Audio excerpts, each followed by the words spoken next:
This thing open. You know how like advent calendars for kids, those chocolates?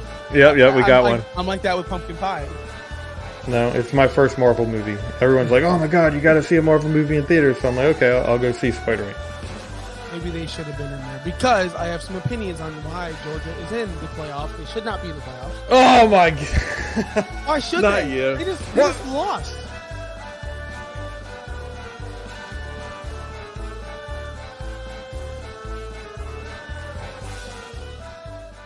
Welcome to the Beer and Sports Podcast. I am Josh Wingate, Josh Wingate 302, and as you can tell, I am not here with, as I would always call him, my good buddy, Josh Kimmel US.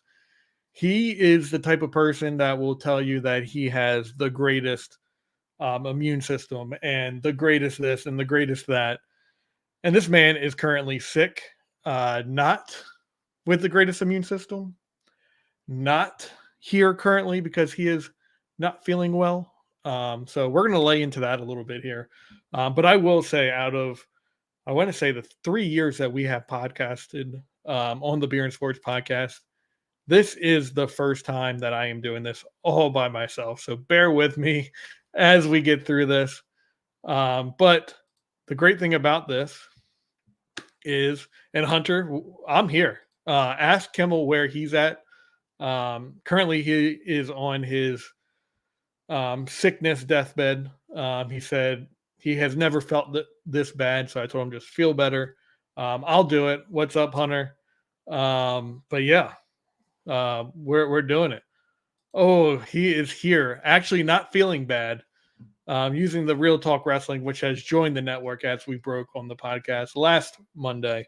But here we go. I have my current beer here, Viking Gilter. As I mentioned before, my brother-in-law went to I mean, that sounds camaraderie to me, if anything does. He needs a shot and a beer and get going. That's what I'm saying. But my brother-in-law went to Iceland and grabbed some beer for me to do on the podcast, which I am running into and doing every week now. Smells good. I don't know. It's gluten-free, if that matters. 5.6% alcohol. Obviously, you're not finding this in the United States.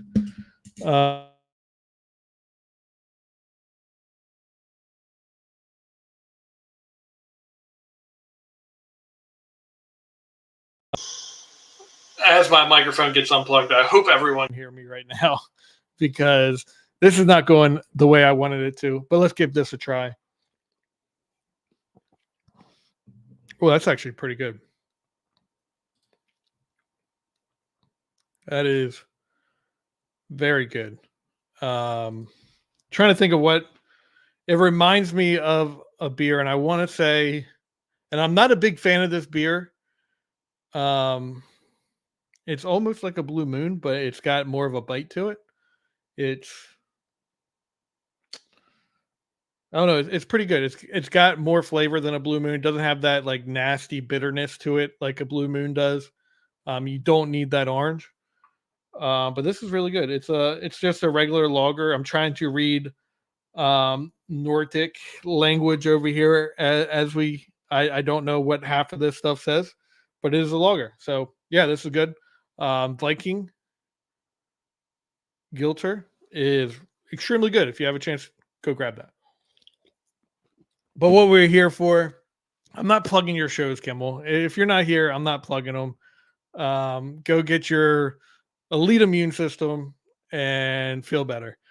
But yeah, I'm here today because I had to get this off my chest. I feel like there's football going on, but baseball is still at mind for me because the Philadelphia Phillies just made a huge signing of bringing back Aaron Nola. And I think it was the worst signing the Phillies could do because this guy is Continental soft when it comes to his mentality. I feel like you could have went out and got anyone else. Get someone with the mentality of, oh, I give up one home run and then I'm just going to melt down. That's Aaron Nola. And I wish we could find another pitcher. I'm fine with Aaron Nola being like the 3-4 guy, but right now he is the 2 guy, and you're paying him like he's going to be the ace going forward. And I am not a fan of that. So Zach Wheeler, Aaron Nola, Ranger Suarez. Uh, we got to get someone else in here. I feel like you need another 2 guy. And in my opinion, I wouldn't have signed Aaron Nola. I feel like there's other pitchers out there that you could have went out and had someone. Yeah, it has to happen. The Phillies signed Aaron Nola to a 7-year, $172 million contract. I don't know if we've talked about this on the podcast before, but this guy, he's an innings eater. But as soon as he gives up a home run, how are the A's? The A's are just the A's. If it is my show tonight, the A's are the A's. I do have a good little connection there. My high school that I went to, um, the rookie that just blew up out there. He went to my high school. I'm trying to think of his name right now. He I think he's second baseman, shortstop. But he just went out there and he is lighting it up. I'm trying to figure out what his name is. I'm looking it up right now. It's right on the tip of my tongue and it's bothering me so bad right now. Oh, Geloff, Zach Geloff. He went to my high school, local. His mom grew up. His mom's a lawyer around here. So yeah, it's really cool. But if we do want to get, I feel like I have to get that off my chest because Aaron Nola, everyone's like, oh my God, this is a good signing. This is a good signing. And it really isn't. I can't stress it enough. And then also, in my opinion, if I was the Phillies, I would try and get rid of our home run guy, Kyle Schwarber. I feel like he is not someone that you need leading off. He is not someone that you want starting your lineup because I think he hit 200, maybe around 200 last year. So I feel like you need to find someone else to lead off your lineup because as we saw late in the playoffs last year, the Phillies couldn't hit. And I feel like if you had someone that was at least a 300 or a 280 on base guy, you'd have a better consistency at the top of your lineup, which would then feed down into the bottom of your lineup.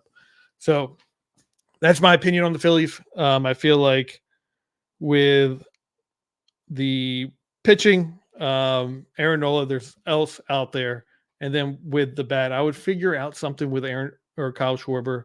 I would maybe go out and get a leadoff guy who can be a DH or go out there and get Shohei Ohtani. I know the Phillies don't have much money, but that would solve for a pitcher, at least not this year, but next year. And then it would definitely solve for a bat. Kyle Schwarber was a DH.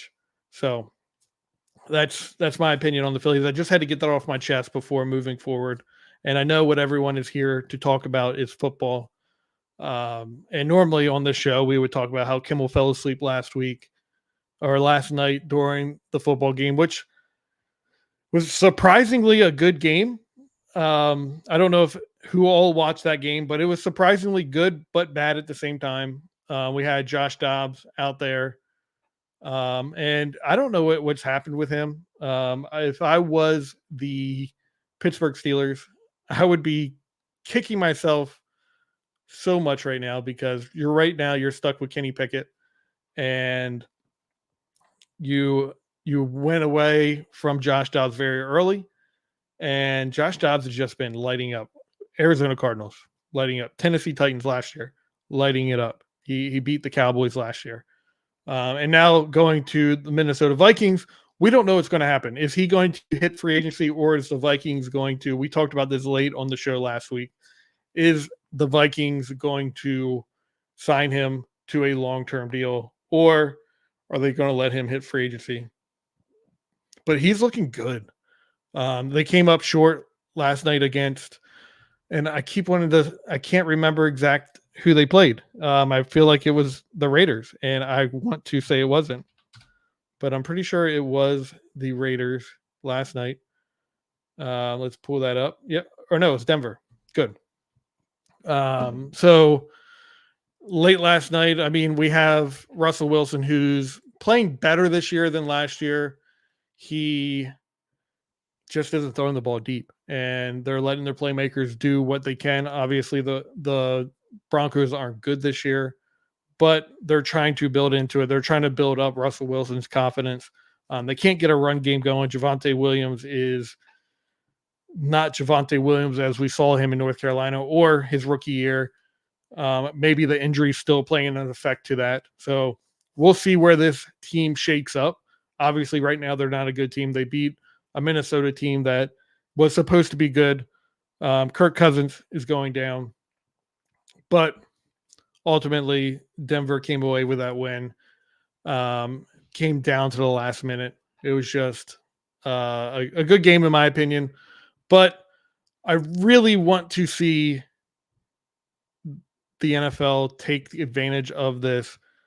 Hey, we don't have to play this game right now. Let's swap this game out because I would have loved to have seen a lot of other games at that primetime spot.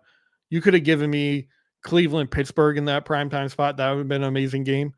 You could have given me the Jets, Buffalo. I feel like that would, while it wasn't a good game, you could have gave me that game and I would have watched that one. The Los Angeles Rams, Seattle Seahawks game also could have been a really good primetime game, but we weren't able to see that. We had to get stuck with Denver for one. No one's tuning in to see Denver right now. They're just an overall crappy team. And then Minnesota, while I do pay attention to JJ and Josh Dobbs, there's nothing else on that team that I'm going to tune in for because it's the Minnesota Vikings. They don't have Kirk Cousins. They don't have Dalvin Cook anymore. So it's just, what am I getting in prime time? And I want to see the NFL have and take advantage of the ability to rotate out games and put in actual convenient games that could have been watched. I mean, let's even talk about San Francisco, Tampa Bay. I don't believe that game was nationwide yesterday, but in the beginning, it was a really good game. While San Francisco ran away with it late in the game, it was still a very, very tight game. And that could have been a primetime game. So I want to see them take advantage of this. Jordan Addison, I didn't even watch it. Watch the Christmas movie. So we can see Russell Wilson can't throw the deep ball, that wide receiver room. Jerry Jeudy is just so bad, and he wants to act like he is God's gift to a wide receiver. He is just.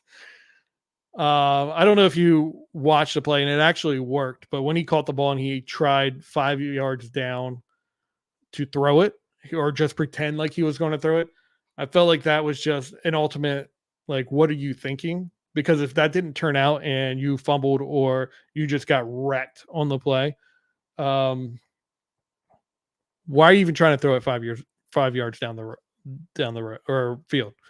If fans buy that specifically for a night game, then all of a sudden, boom, the game is flexed. I'd be so mad. Yeah, but I get that if you flex that game, you're still watching a game. I get if you're trying to watch a primetime game. If your team sucks, you don't want to be there at night watching the game late.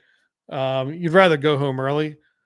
I mean, if you're watching, I mean, let's be real. If you're a Denver fan, are you currently wanting to see them in prime time? Probably not.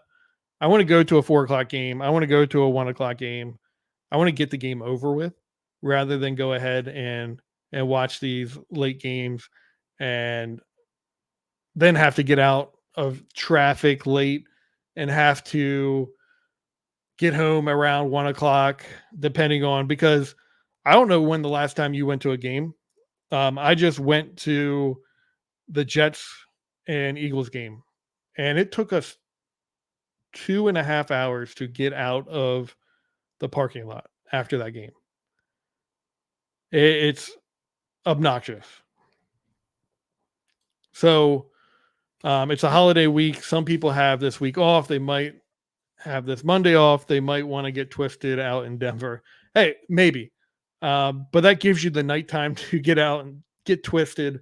I don't know. I'm not that like, yeah, it might be fun to go to the game at nighttime, but afterwards, your team won, so you're going to be excited. But if your team lost, you're just going to be down.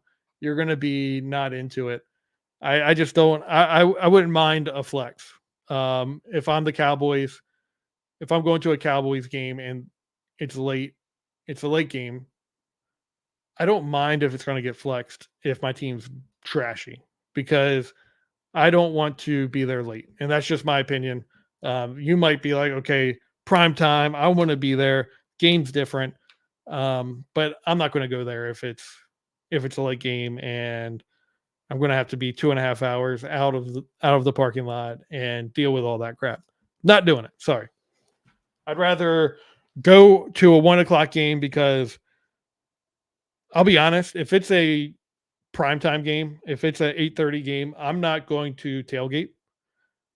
Most likely, I'll go to the place. I'll find parking. I'll go to a bar and hang out or do something like that. If that's how the arena set up, I'm thinking like Philly. I'm thinking Baltimore, where you can go and walk to a bar. You can hang out there. But a lot of times, I'll pregame to a let's say 1 o'clock game. We'll go there. We'll bring a cooler of beer. We'll bring something to eat, and we'll just prep. And we'll just sit there until the games, and we'll get there early, and then we'll leave around let's say, and I always feel like the early games you're able to get out of the parking lot, and this I'm harping on this because this is a big deal. Um, get out of the parking lot a lot quicker. People might, and I'm thinking Philadelphia here because that's around where I am. People might go to the Xfinity Center, Xfinity Live, and they'll watch the game there. But ultimately, um, it's just not as late of a night for you to be there and to hang out. And then as well, so we talked about the late game. Let's also get into I'm trying to find the Giants versus Washington. I think the Cowboys actually play Washington next week.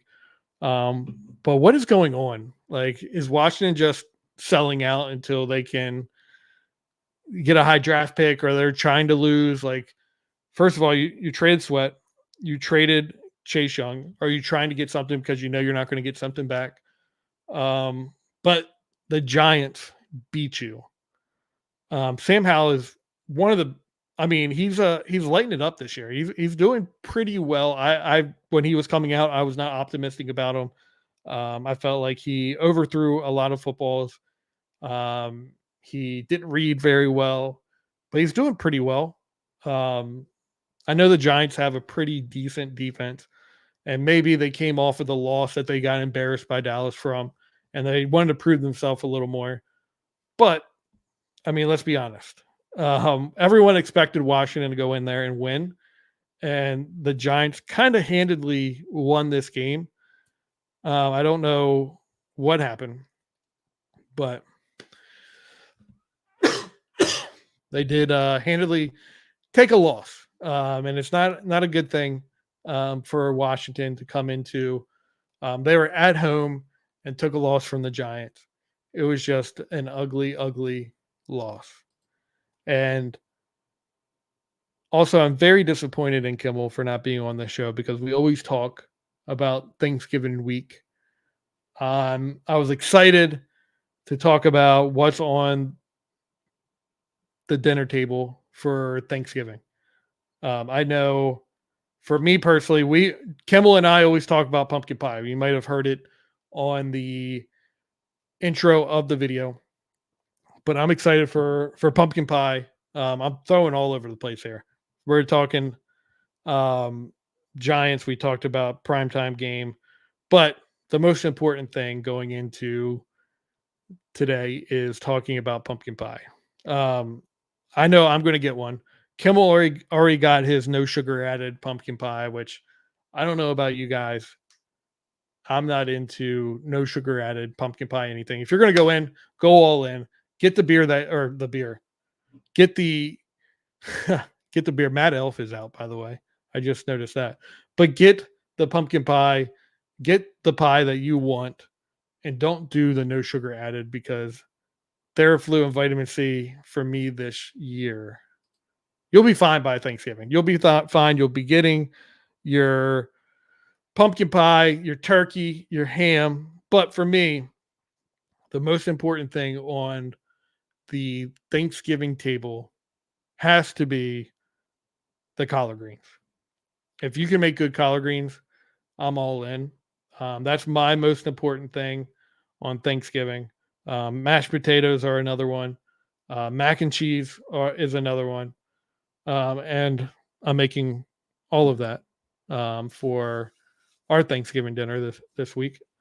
But NFC and AFC East feel the same.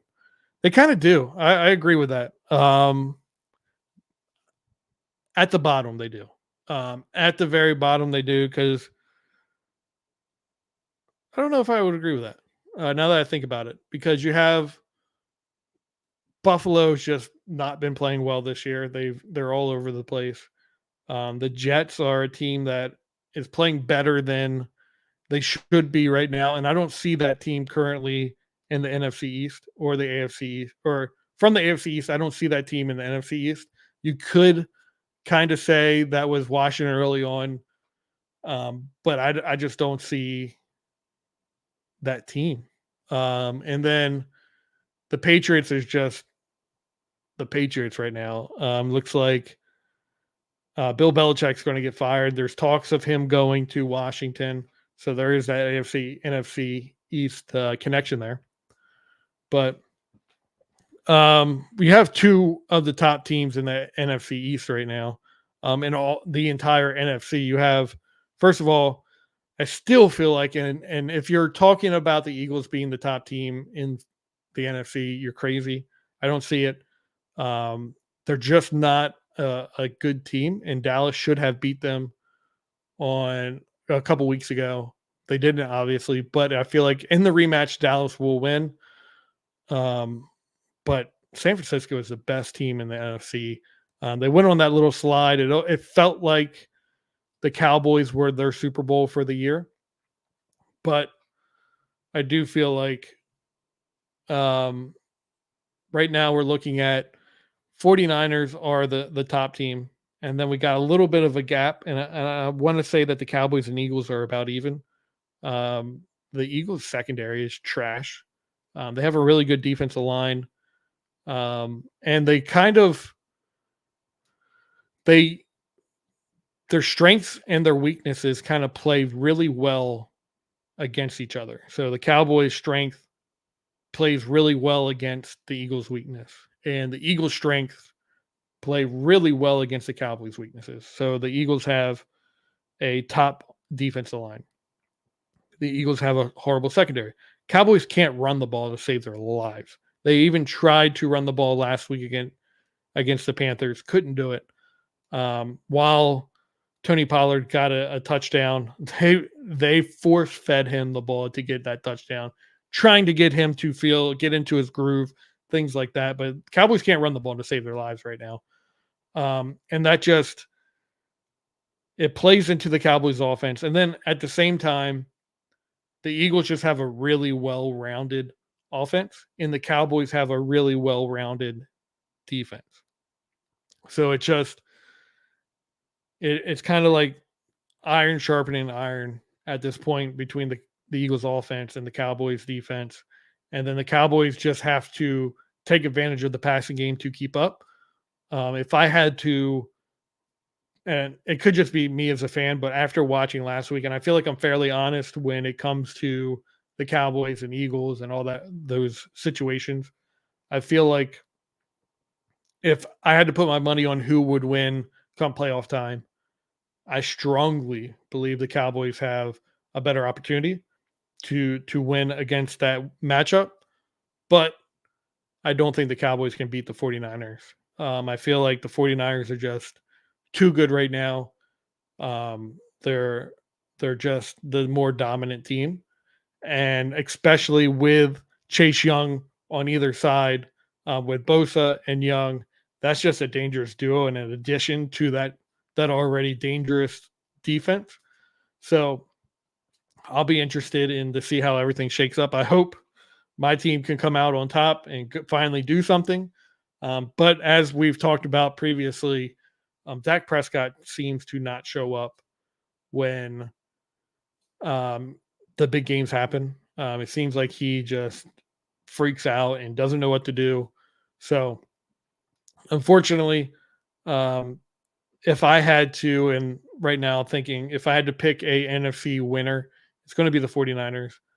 And then on the AFC side of things, I mean, we have things like, and we're going to see this matchup tonight. It's probably going on right now. I'm excited and hopeful this game goes out one way, but we have the Kansas City Chiefs playing the Eagles. But Kansas City is always and will be, as long as they have Pat Mahomes, is going to be one of the best teams in the AFC. They haven't been playing well, but they do have, as long as their offense goes, but they do have one of the best defenses.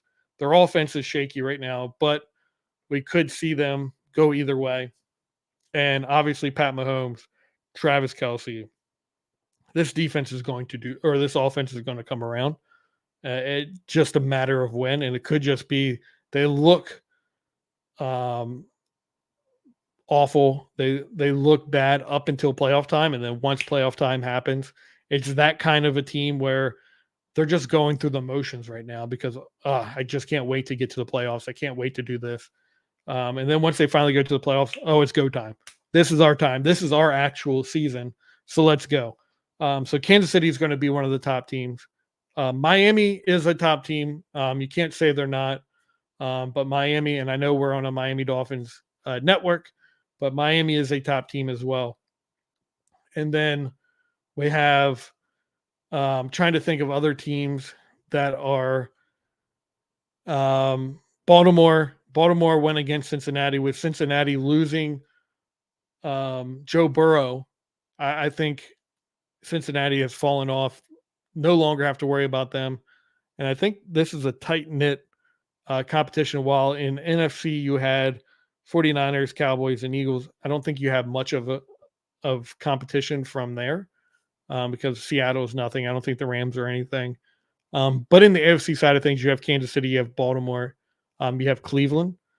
Cleveland's, I don't know how their defense is just really good. They've lost a lot of players on the offensive side of things, but they just continue to stop the other team from scoring. Kind of like that early 2000s Baltimore team. You're not going to score on us, and we're just going to do enough to win the game. So you have them, you have Miami, you have, I don't know how we feel about Buffalo, but Buffalo's there as well. They're a team that could very easily, again, just turn it on when the time needs, and they just go as they need to. And then also you have Jacksonville. So it's just like anyone could come out of there and win. I still think Kansas City's the top team. I think Baltimore, depending on what Lamar you get and what kind of run game you get, is going to be competitive as well. But being that we're in a Miami Dolphins network, I saw, and I believe it was in our group chat on Twitter, that right now, if Miami made the playoffs, they would play the Cleveland Browns. And I'd be interested to see how that goes because early on we saw Miami was lighting up. They had a run game. They had a pass game, and this offense was just dynamic. Recently, that has slowed down. They have to figure out a way to get that back. They're just not feeling their groove. They'll be able to get back to where they were, and at least partial of what they were once they get that feel. As you saw, Dallas early on didn't have an offense, didn't know what they were doing, but now they are feeling it. They're in that groove, but they just need to get back to the run game. I know McDaniels likes to get away from the run game a little too much, a little too quickly. He doesn't rely on it when that is the strength of his offense. He really needs to be a power run team that goes to the passing game. And I feel like that's going to help too in the long run, is if you're able to bring in your defenders. You got these two guys in Jalen Waddle and Tyreek Hill that can light the entire defense up, even if you just pass. But if you bring a defense in, that's when you're able to light them up. That's when you're able to get to that quick decision opportunities that he's so good at. But if we're watching Cleveland and Miami, I think that's going to be a really, really, really good playoff game. So if NFL stopped today and Miami and Cleveland had to play, at the moment, that's a tough one. At the moment, I'd probably go Miami, just because inexperienced at quarterback in Cleveland. I never like to go with a Cleveland quarter or a playoff quarterback that's inexperienced. I know Brock Purdy proved us wrong last year, but Brock Purdy's a once in a every few years type of quarterback when it comes to a young quarterback coming into the playoffs and winning. Miami has experience. Their defense is starting to turn it on. They have a run game, which you need in the playoffs. If they can just realize that their offense runs off of the run game, then they're going to be able to go. So Houston might be a player, but I don't feel like out of all the teams that we've talked about that they truly are a player. I just don't. While they've been lighting it up, I think at the same time we watched them lose to Carolina. We watched them barely squeak out wins at the end. I think they're a team playing hot. They're a team playing over their heads right now. But when it comes to the playoffs, if they make it, I'm trying to think of their division right now, and they very well could make it. I think, because what is it? Oh, maybe not, because Jacksonville's in their division. So I think Jacksonville would take that over them. But I think they have something smart they're building, but I think they're playing out over their heads right now, and I really don't think that they're a player at the moment. I think if we're looking 3 years down the line while they're trying to build out this roster, then yes, but they have the great core pieces to their offense, their defense, and they're building off of that. But right now, I don't think they're ready to do much. I'm interested in seeing who's going to get fired this offseason, because we very well could see Staley get fired. We already saw the Vegas head coach get fired because he's a complete joke, and I don't know where he's going to end up. He's just going to be an offensive coordinator for somebody, and that's where he should stay. Does Daboll get fired in New York? His decision to keep the quarterback, even though the quarterback got hurt, Daniel Jones, how's that going to play in their decision? Riverboat Ron in Washington, does he get fired? They're talking about Bill Belichick potentially going there. And then you got situations like Buffalo. You have situations like the Jets. And I don't think Pittsburgh would fire their head coach, but it's interesting to see where they could be if they have a losing season. Over the history of the Pittsburgh Steelers, I don't think they had a losing season last year. But over the history of the Pittsburgh Steelers, they have never had a losing season. So let's see if they have had a losing season last year. No. So they went 9-8. It'll be interesting to see if they do have a losing season, what happens to Mike Tomlin, because they haven't improved. Their quarterback situation has been rough since Big Ben, and he kind of fell into the Big Ben situation, but he's made a bad decision letting go of Josh Dobbs. He went to Mason Rudolph. Bad decision. They drafted Kenny Pickett. Where do we fall on the Kenny Pickett line? I think Kenny Pickett is overrated. He should have never been a first-round pick. But they're in this situation of, okay, well, what are we going to do? So I'm interested in that Mike Tomlin situation as well. So that's where I am. Um, by myself here, just rattling off things off the top of my head because we just come in here acting like we're just drinking beer and talking with friends. I have no friends to talk to. Unfortunately, tear coming from my eye because I'm sitting at the bar alone. As you can see, I have my beer over here, my microphone here, and I'm normally able to let Kimmel talk a little bit and make me sound a little smarter. But other than that, I appreciate you all. I'm going to go run and watch this Eagles Kansas City game. Um, yeah, I appreciate you all. Make sure to follow and like us on Twitter, um, Twitch, Facebook, and YouTube. We're at Mugs and Balls. Make sure to also like the network, Fins Talk Sports. Again, on Twitter, YouTube, Twitch, and Facebook. And yeah, we'll be back next Monday. Hopefully, Kimmel is feeling better. And I'm still hungover from all the food that we had and feeling good. Be excited. My wife is probably going to decorate for Christmas because I put a nix on us decorating before Thanksgiving because we have to celebrate the greatest holiday of the year of Thanksgiving. I appreciate you all. Hope you all have a wonderful Thanksgiving. And if you ever want to jump on here and talk with us, please let us know because we'd love to have some people come in and talk, especially in situations like this where I'm just talking out of my ass because Kimmel let me know last night and I texted him today about not coming on. Appreciate you all. Have a wonderful, wonderful Thanksgiving. Peace out.